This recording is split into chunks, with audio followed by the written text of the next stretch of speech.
Hola a todos, soy Clara y os voy a hablar un poco sobre el sonido. El sonido es una energía que producen los objetos al vibrar y que se percibe por medio del oído.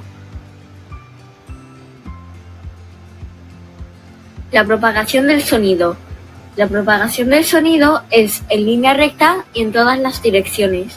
También necesita un medio natural como el aire o el agua, y su velocidad es muy elevada. Las cualidades del sonido son la intensidad, el timbre y el tono. La intensidad permite diferenciar entre sonidos fuertes y débiles.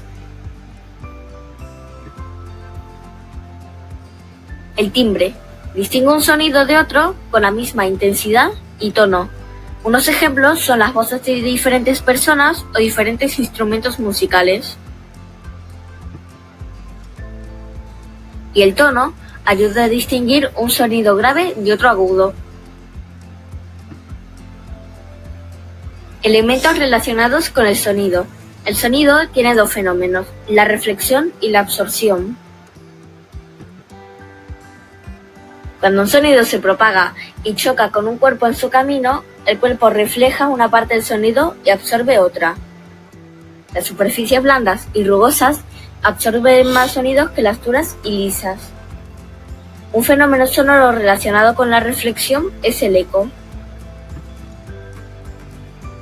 El eco se produce cuando un sonido choca perpendicularmente contra un cuerpo, se refleja y vuelve a su lugar de origen. Bueno, espero que os haya gustado a todos. Os mando un abrazo. Adiós.